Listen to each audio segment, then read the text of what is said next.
Здраво, вие слушате радио Канал 103. Ова е емисијата ТВ 103 со своето 97 издание, односно специализирана радио емисија за актуелни и пред се квалитетни ТВ серии. А денес ќе ви говорам за една научно-фантастична серија која што ја работи екипата на сега веќе добро познатата култна ТВ серија Dark, што значи дека и од нивната нова продукција може да очекуваме споровозна мрачна серија со скокови во време и простор, се разбира во научно-фантастичен манир, кај што ќе се накршуваат конвенциите пред се на нарацијата. Односно, екипаж на брод на крајот на 19-тиот век наоѓа напуштен брод кој што се смета дека е изгубен и не треба да помине многу време за да сватите дека невообичаени појавленија веќе се имаат префрлено од едниот на другиот брод, без разлика на која страна ќе се обидат да го влечат. Меѓутоа, уште еднаш ќе напоменам, научно-фантастична серија е во прашање, што е всушност жанровскиот клуч кој треба да ви наговести дека работите и не се такви какви што ви се прикажани на почетокот на серијата. Станува збор за ТВ серијата 1899, создадена од Јантје Фрисе и Баран Бо Одар, односно тоа се авторите кои што се ја создадува оваа серија за стримерот Netflix. А на почетокот на емисијата имавме можност да слушнеме две одлични композиции кои што доаѓаат од новото студиско издание на Робите Хечет. Станува збор за албумот Fear is the Cruel Master, кој што е ново стварување на бендот кој што ни доаѓа од Нью Джерси, како што можевте да воочите. Тие стонер рок елементите ги комбинираат со хеви псајк, односно со прото метал влијанијата и со хард рок звукот кој што е доминантен кон крајот на 70-тите. Со мноштво на психоделични и предсе зачинето со прогерски елементи, барем во контекст на инструменталните аранжмани, што значи дека од овој нивен одличен и прилично свеж албум ќе може да слушнеме и композицијата Primitive Man, која што исто така ја изведуваат Робите Хечет. А доколку сакате да знаете кои тајни крие пронајдениот напуштен брод, тогаш вие сте на вистинската фреквенција која понира од сферата помеѓу појавното и имагинарното, кај што се крие еден притаен меѓусвет, нудејќи можности за одгатнување на енигмите на постоењето. Јас сум Златко Ѓелевски, а вие останете вклучени. Започнува програмата на ТВ 103. Вие слушате радио Канал 103, ова е 97-то издание на емисијата ТВ 103, посветено на 1899, која е епска периодична научно-фантастична стриминг ТВ серија, создадена од страна на парот Јантје Фрисе и Баран Бо Одар. Заедно ги работеа хакерскиот филм Who Am I и ТВ серијата Dark. Засебно Баран го има режирано The Silence, потоа холивудскиот Sleepless и негов престојниот Till. Серијата е продуцирана за стриминг гигантот Netflix, кои овој месец се актуелни со ТВ сериите Blockbuster и Wednesday, која се појави вчера, како и документарните Blood, Sex and Royalty и Crime Scene the Texas Killing Fields, а во декември ви ги најавувам ТВ сериите кои што ќе ги објават, односно Far From Home, The Recruit, The Witcher, Blood Origin, Treason, Dragon Age Absolution, Lookism, Sonic Prime, Copenhagen Cowboy, The Glory, Dead End,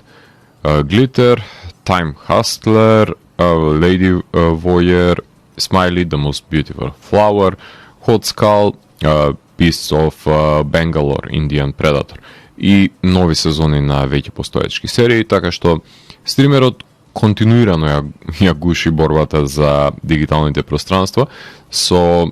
пред се преобемна понуда, која верувам дека нема човек на планетата што ја гледа во целост. Дури и мислам дека ние од самиот стример не ни знаат што све објавуваат во тек на еден месец. Меѓутоа, принципот за секого по нешто на крајот се сведува дека секој ќе гледа по една до две серии од понудата и тоа од пред се од тоа изобилие на медиокритетен материјал не му менува баш ништо во животот, со оглед на тоа што да, ја имате информацијата дека постои, меѓутоа немате време да изгледате се од тоа што ви го нудат. И јас сум убеден дека тој пад на квалитет е причинител конкретно за крварењето на претплатниците, но тие си знаат големи се. Ќе ви треба буквално цел месец да го посветите на гледање на епизоди од се што би ви понудиле на Netflix, да не зборуваме за филмовите, да ги земеме само превид сериите и сепак нема да имате доволно време да ги изгледате сите кои што ви се понудени од нивна страна и секоја минута да ја посветите од месец, зашто верувам дека нема да го направите. Серијата беше објавена од целост на 17 ноември, содржи 8 епизоди со време траење од 50 минути до 1 час, што значи дека ќе изгледате за 7 часа. Секојаш го преферирам методот на давање на серија на послужавник, па од консументот се остава простор да распредели колку пред се има место за да ја изгледа на парчиња, во зависност од слободното време кое го има на располагање, отколку да се зарази со една епизода и да треба да чека недела за недела за да ја погледне наредната и да нема со кого да дебатира за самата серија. Во мојот случај јас не излегов надвор вечерта која се појави, си ја почнав по стемнување и си ја изгледав до изгресонце во едно бинџ-вачање, што воопшто не е идеален начин за гледање, подобро ќе биде секако начин на кој што практикувам другите серии да ја гледам, можеби со преполувување, за да се гледа во 2 тури за викендот, меѓутоа клифхенгерите на секоја епизода не ми дозволуваа да престанам да ја гледам. Во серијата станува збор за екипаж на бродот Кербер, кој што во 1899 година патува од Лондон за Њу Јорк, односно станува збор за мигранти со намера да започнат нов живот во Америка, кои наидуваат на еден напуштен брод, кој што се смета дека исчезнат, бродот Прометеј, на кој што се наоѓа само едно мало момче кое го качуваат на бродот Кербер и започнуваат да се случуваат необјасними настани, се појавуваат тајни премени пред се во особите на бродот кои водат во непознати пространства надвор од самиот брод. Стимпанк ерата се амалгамира со научно-фантастичните тропи, што несомнено дека е уникатна легура за една серија. Со оглед на тоа што е мултилингвален екипажот на бродот, авторите на серијата напоменаа дека тој избор секој екипажот да зборува на различен мајчин јазик, како што можете да слушнете од самата најава, е пред се потребата за меѓусебна соработка на различните народи во Европа, еден своевиден антипод на Брекзит, односно сплотување кое треба да им помогне да излезат од неволјата во која што се затекнати, во која што се наоѓаат, со оглед на тоа што голем дел од нив имаат направено нешто нечестиво во Европа и поради тие трауми кои што си ги носат со нив од минатото, се обидуваат да избегаат за сад во обид да започнат еден нов живот и кога капетанот ќе одлучи да се врати бродот назад, ќе започне на побуна пред се против на самиот брод против него. Со тоа гледано тоа што има изобилие на ликови, може да претпоставите дека ќе има судир, односно конфликт на различни темпераменти. The Ship, The Boy, The Fog, The Fight, The Calling, The Pyramid, The Storm, The Key. Тоа се насловите на епизодите во кои централниот настан е овековечен со помоши на самиот наслов. Во јули 2020 година најави парот дека ќе работи на сценариото за пилотот на серијата, со предпродукција почна на 24 ноември 2020, значи на крајот на 2020, тестирајќи со една леќа, а со снимање започна на 1 февруари 2021 година, со тоа што настана една пауза во снимањето и го поместија 3 месеци подоцна, со тоа што завршија со снимање во ноември минатата година, значи физичкиот процес на предпродукција до продукција заврши за една година. Се снимаше серијата во Лондон, а за да може да имаат контрола врз ефектите, имаат работено во студиото Беделсберг со оглед на тоа што потребно е да снимаат на грин скрин за да може да се извадат сите нужни ефекти кои се потребни за мешање на овие два света за кои што веќе ви ги напоменав, заради тоа што не е само стимпанк во прашање, туку има одредени визуелни ефекти кои што нужно е да бидат направени во студио за да се направи таа спрега помеѓу различните светови кои што екзистираат во рамките на оваа серија. Првите две епизоди имаа своја премиера на 47-то издание на Интернационалниот филмски фестивал во Торонто, односно ТИФ. Да, добро слушнавте, квалитетните ТВ серии имаат премиери на филмските фестивали од А-ранг, заради тоа што денес никој не може да негира дека визуелниот квалитет кој што го нудат овие ТВ серии со оглед и на буџетите кои што ги имаат воопшто не застануваат за филмовите кои што се работени од истите овие продукции и имаат високи естетски рамки, така што фестивалите од А-ранг, како што ви говорев и за ТВ серијата Ирма Век, која што исто така беше промовирана на Канскиот филмски фестивал, например, и во Венеција има собствен ранг на ТВ серии кои што се промовираат. Така што овие ТВ серии кои што имаат, содржат високи естетски норми, се ја добива барем на првите епизоди, првите две во случајот на 1899 својата премиера и пред аудиториум, така што ова е еден вид на маркетиншка стратегија, меѓутоа од една страна, но од друга страна и тестирање на водите за како би била некаква си евентуална реакција на самиот гледачки аудиториум, заради тоа што за разлика нели од филмовите, ТВ сериите се емитуваат во вашите домови директно и всушност авторите на самите ТВ серии немаат директен сооднос со гледачот, него добиваат тој инстантен фидбек кој што би го имале доколку би се погледнало во киносала, па овие фестивали се добра можност за да може и самите автори на серијата да погледнат како може би реагирале во контекст на снимениот материјал самите автори на, односно самите посетители на серијата, што би било некаква си назнака за тоа како би бил приемот на оваа серија, која што е работена со буџет од 60 милиони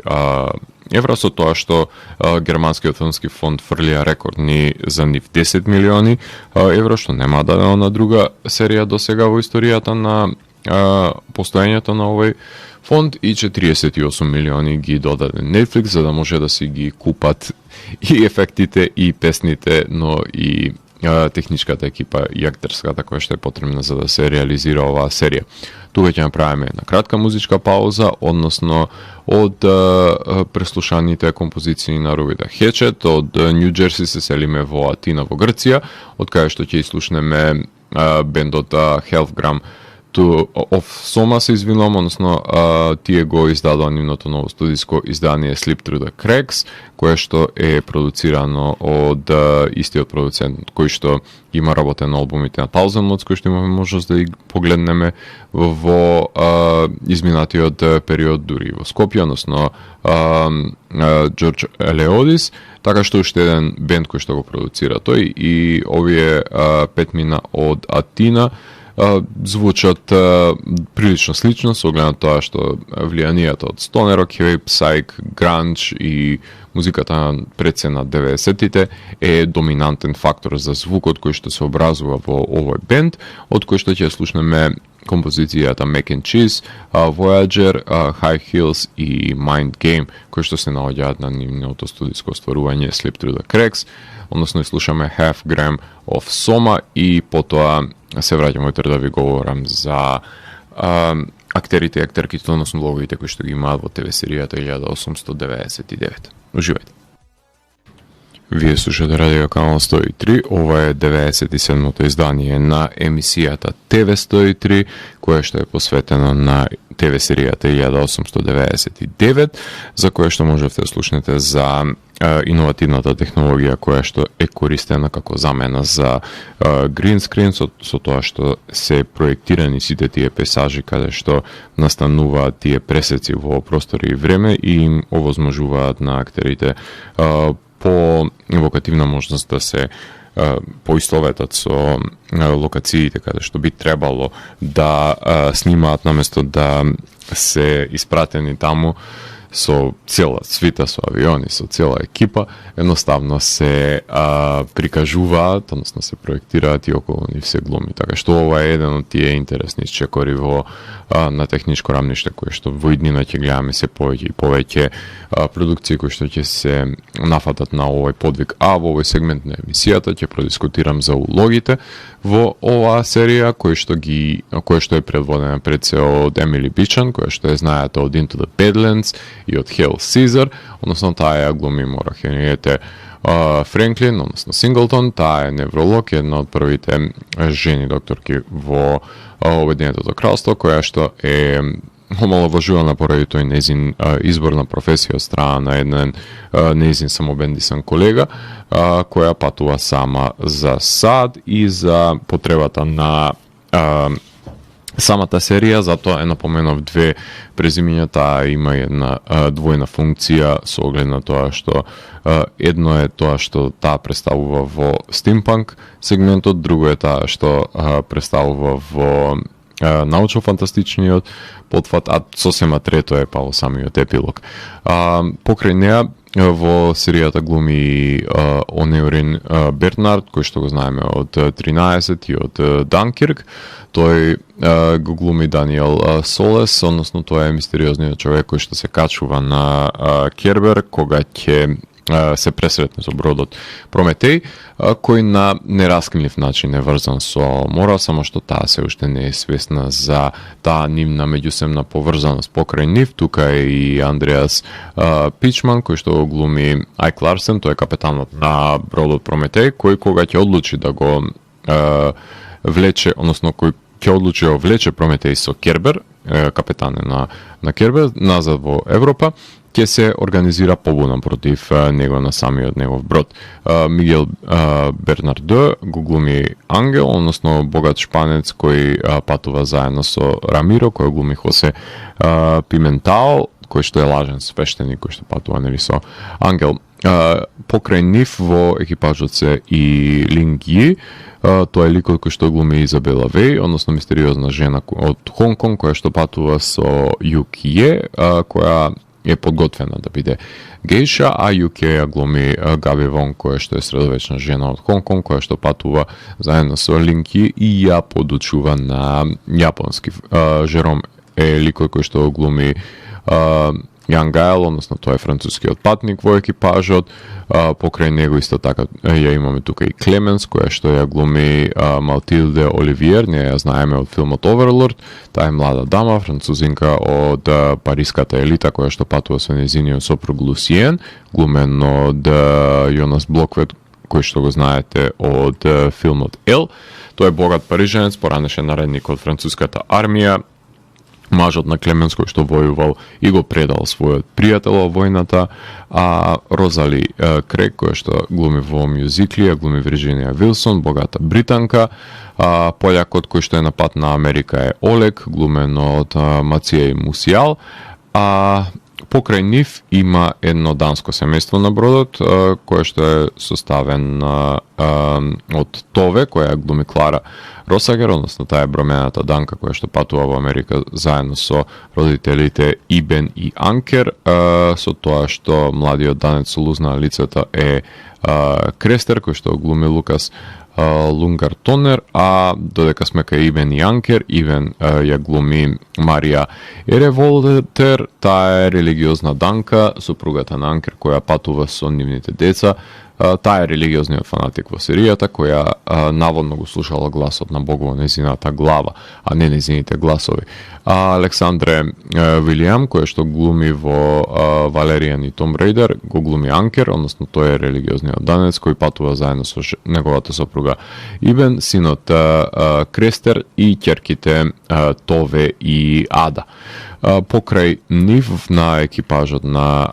Кербер се напоменува, може да ги напоменеме и Тино Мевес, кој што глуми Себастијан, односно помошникот на капетанот на Кербер, тоест неговиот заменик кога тој ќе биде во отсуство на Прометеј, и секако го имаме тука Франц, односно глумен Дисак Дентлер, тој е десната рака на капетанот, кој што всушност ќе започне побуната против него за да се врати бродот на курсот кон Америка, не да се врати кон европскиот пат, кој што се предомислува капетанот дека треба да биде бродот насочен на таа страна, и покрај нив секако не смеат да бидат заборавени Ефлин Едвардс, кој што глуми Елиот, односно момчето во оваа серија. Тоа е мистериозно момче кое што е најдено на Прометеј во креденец, и односно во шкафче, и донесен е на Кербер. Тоа молчи и не ги соопштува тајните кои што тоа всушност ги крие. И покрај него имаме Антон Лесер, кој што е глумио Game of Thrones. Тоа е Хенри Синглтон во оваа серија, таткото на Мора, и британски инвеститор кој што има круцијална улога во научно-фантастичниот сегмент, меѓутоа не е присутен освен како воаѓер во рамките на стимпанк сегментот. Значи, во серијата има една вертикална поделба на екипажот, како што, например, во Snowpiercer ТВ серијата и во филмот, поделени беа вагоните на финансиски ситуираните и финансиски неситуираните, односно на тој начин се двојат богатите над палубата и сиромашните тие кои што се наоѓаат над дното во самиот брод, односно класа и маса, ако повеќе сакате, на таа финансиска нееднаква поделба која што е наметната во самиот брод, и тоа е воочливо уште од првите сцени на оваа серија, каде што една решетка ја представува таа поделба и на визуелен план, каде не е дозволиво екипажот да се меша еден со друг, односно тие што се на палубата немаат право да се шетаат кај останатите, и обратно, за да не настане некаква баш од причините да не стане побуната која што ќе се случи и да не се создае некакво групирање кое што е неизбежно со оглед на тоа што некој сака да ја има моќта во својата рака над овој брод и да има надчинети и подчинети во контекст на луѓето кои што треба наводно да бидат сите еднакви на бродот, меѓутоа не е баш така поделбата. И само да напоменеме дека има една убава визуелна паралела, ќе ја заборавам неа, една референца кон на визуелен план пред се кон Апокалипс Нау, и тоа фамозно појавување од во дадената ситуација станува збор за Марлон Брандо, меѓутоа таа иста сцена која што е реферирана и со Скарсгард во Дюн, реферирана и со појавувањето на еден лик од оваа серија кој излегува исто така од блатото, односно од дадената ситуација, од една црна течност која што ги облева неговите контури, така што таа фамозна сцена на појавување на еден озлогласен, зловетен лик од некаква си густа течност е реферирана и во рамките на 1899, што е уште едно соодветно и прецепечатливо визуелно решение кое што го наметнува самиот кинематографер Николаус Сумерер, кој што на одличен начин си ја изработува својата визуелна естетика, по која што оваа серија дефинитивно се двои од останатите серии, не само на платформата која што ја имаат Netflix, туку и на помеѓу сите други серии во кои се актуелни моментално. Може тука да направиме една кратка музичка пауза, имено во продолжение на емисијата. Ќе ги слушаме Superchanger. Superchanger, значи од Атина се селиме за Коламбус, Охајо,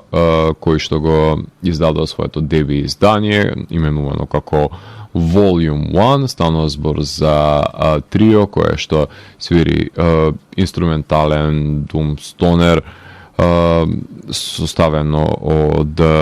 Денерик и Джош се нарекува, се музичарите кои што предводат овој бенд кој што се нарекува Superchanger, од кој што ќе имаме можност да ја слушнеме композицијата Again Again и Monkeys Chasing Dopamine, така што продолжение на емисијата ги слушаме Super Changers со нивниот одличен грув кој што го поседува овој моќен стонер дум бенд, и потоа се враќам ветер да ви говорам за спецификите кои што и поседува ТВ серијата 1899. Уживајте. Вие слушате Радио Канал 103 и 97-то издание на емисијата ТВ 103, посветено на ТВ серијата 1899, а за крајот на емисијата ќе продискутирам за одредени спецификации кои што и поседува оваа серија, која што има најава, која е одличен абстрактен вовед со сцени од серијата кои што налик извајани, скулптури кои што делуваат, односно екипата која што работеше на слични на оваа најави на Westworld, на Hannibal, на American Gods, сработи една најава и за оваа ТВ серија за Netflix, што секогаш е за пофалба кога една серија има сопствена најава, не мора да е даден контекстот на сцените кои што е потребено, важно е да се демонстрира високата естетика, правејќи бистинери од самите ликови. Подоцна ќе одознаете во текот на сезоната самиот контекст на ликовите кои што се реферираат во контекст на режисерите. Сите епизоди се режирани од страна на Баран Боодар, што е од помош за одржување на конзистентноста на визијата на оваа серија и пред се контролата врз прикажаните тајни во самите пресврти и начина на кој што тие ќе бидат реализирани. Музиката на серијата ја работи одличниот Бен Фрост, за кој што ви имам говорено кога ги рецензирав епизодите на Raised by Wolves и на Dark. Освен овие две серии, тој има работено и музиката на филмот Super Dark Times од 2017, а предходно ја работеше музиката за прекрасната ТВ серија Fortitude од 2015, има правено и музика на почетокот на десетите на In Her Skin и Sleeping Beauty, односно станува збор за композитор кој во рамките на оваа серија е задолжен за да ја направи таа спрега помеѓу оркестрацијата со електронската музика, односно органско со дигитално, стимпанк со научна фантастика, не прави таа спрега, а во контекст на самиот саундтрак морам дефинитивно тука да ги пофалам за изборот на композиција, очигледно дека некое милионче летнало за купување на правата да може да слушнеме творби на секој, на крајот на секоја епизода, некаква си рок-н-рол химна, дали е одсвирена од Джими Хендрикс, дали е од страна на Deep Purple, дали е од страна на Black Sabbath или самите Echo and the Bunnymen. Едноставно секоја епизода имаше своја рок-н-рол круна која што ја красеше, дел од нив. И од творбите кои што работеше Бен Фрост имаме можност да преслушаме за самиот крај на емисијата. Во поглед на сценографијата, нели, веќе ми напоменав за технологијата и можете да слушнете од самите усти од авторите на серијата, дека е снимено со проектирање на сет, на локациите кои што треба да се прави таа спрега од еден во друг свет кога се преминува, што значи дека снимена е во вили, во реалниот, односно во меѓусветот кој што се случува во надприродно, во пространствата на надприродните феномени, и секако има еден футуристички сетинг кој што е во последниот кадар на серијата, така што многу лесно може да скокаат од локација на локација со помош на овие проектирани сетови. Во контекст на фотографијата го напоменав Николаус Сумерер дека е еден снимател кој што постојано работат со него, парот на сценаристка и режисер, кој што се грижи за десатурираниот изглед на боите, што одговара на мрачната атмосфера пред се на бродот, визави научно-фантастичната чистина во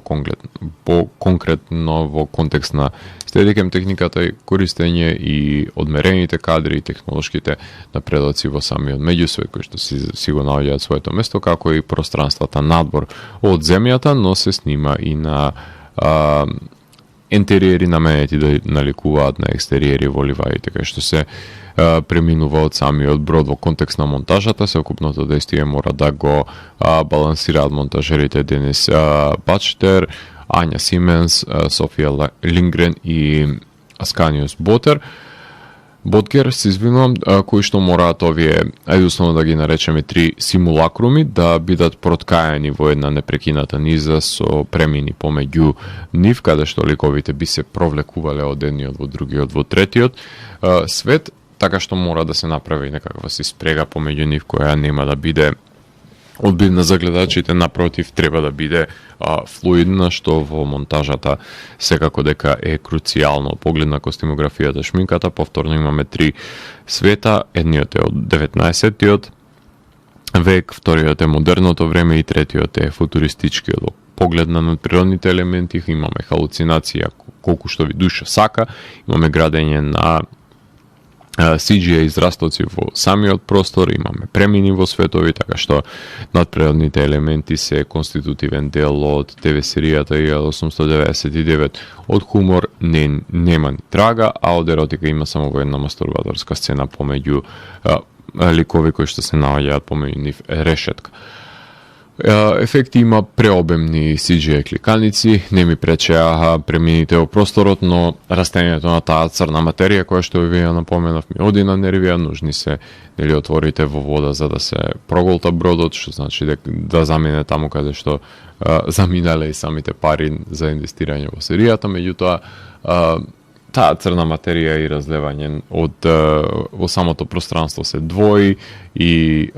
треба да изгледа нереално, односно надреално, и тоа го постигнува, меѓутоа секојаш окото ќе може да знае дека е прелажано и тука сметам дека визуалните ефекти никогаш нема да ги достигнат практичните ефекти. Пред се поглед на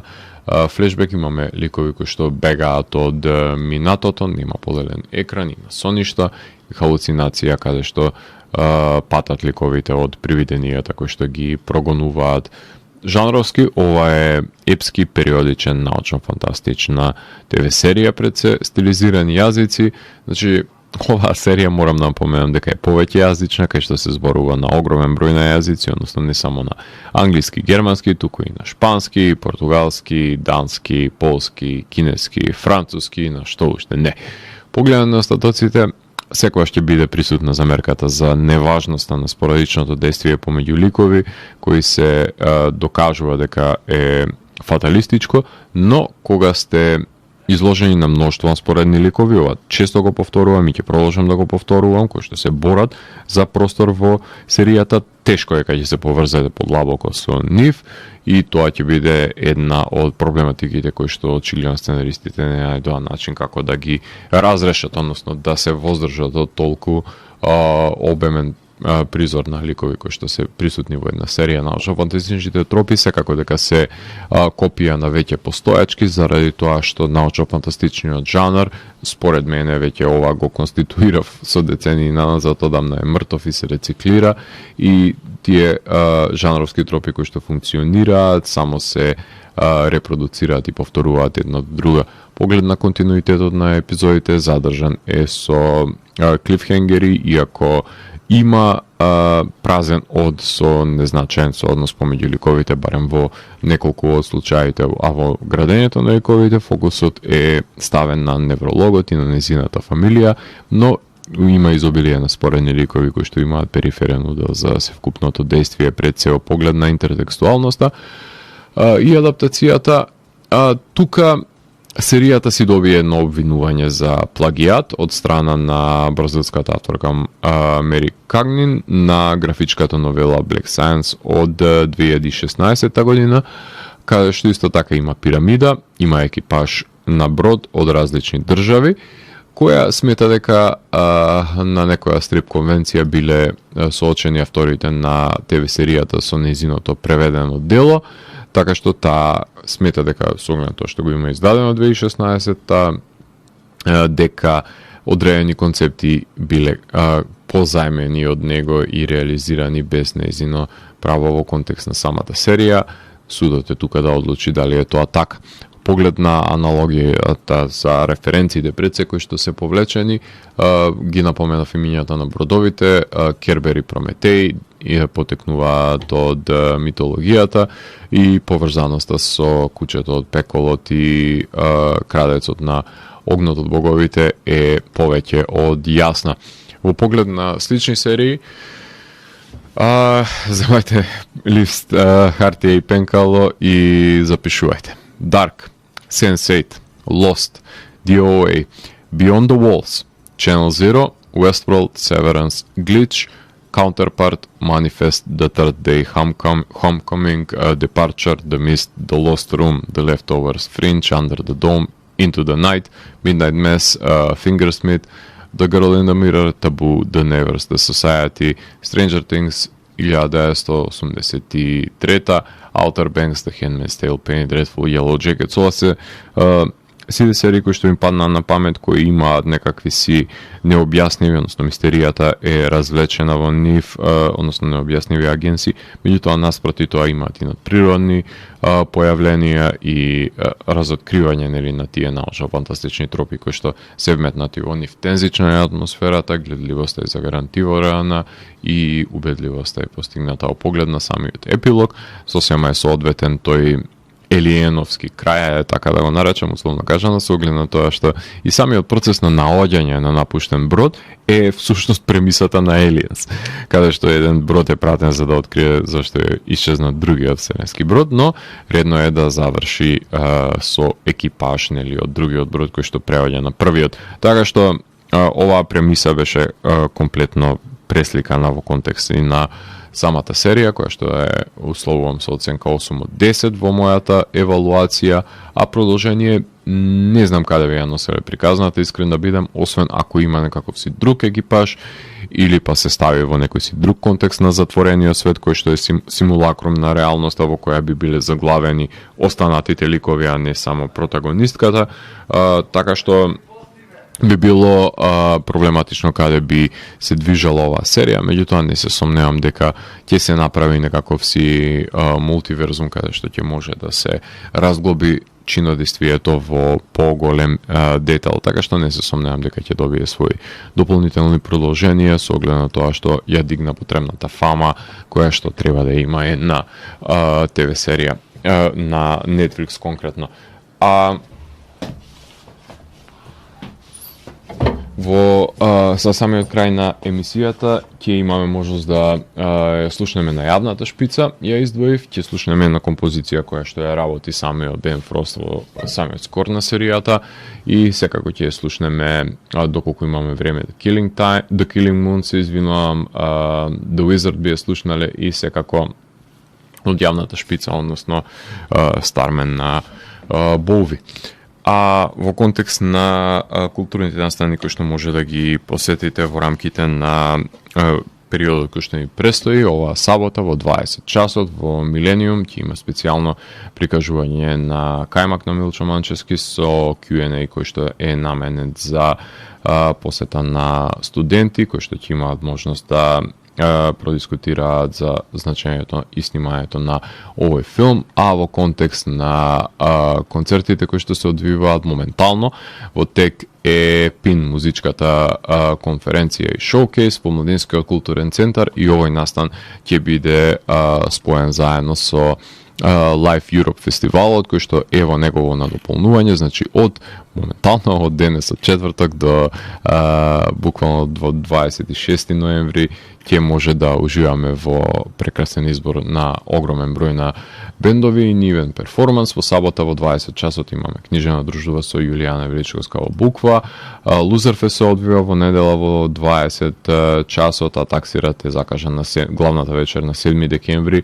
во 19 часот во арената Борис Трајковски. А Лузерфест е во Младинскиот културен центар. Ни предстои исто така Анимакс, односно Скопје Филм Фест, фестивал на анимираниот филм во кинотека, кој што започна веќе денес, а утре имаат концерт Live Wire во Браво и во сабота има катан анализа на финалето играње во Буква. Да не заборавиме, освен тоа што е напоменат Life Europe за овој викенд, имаме во кинотека, ни престои од 1 до 11 декември ретроспектива на филмовите на Иржи Менцел. На 2 декември има концерт на The Kids from Yesterday, односно трибют бенд за My Chemical Romance, потоа свирачка промоција на првиот албум на Red 18, односно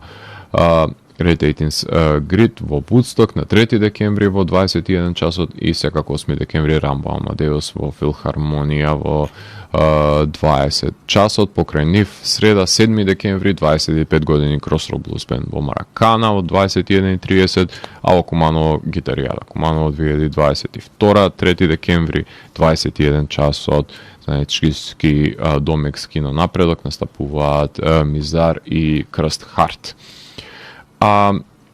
Вие го слушавте 97-то издание на емисијата TV103 со Златко Ѓелевски, кај што детално ги анализира квалитетите и недостатоците на првата сезона на 1899. TV103 е уникатен сигнал кој се појава секој четврток на оваа фреквенција и во рок од 2 часа ви нуди длабински поглед во значењето на актуелните ТВ серии. До наредното издание, гледајте ТВ серии и останете вклучени. Чао, чао!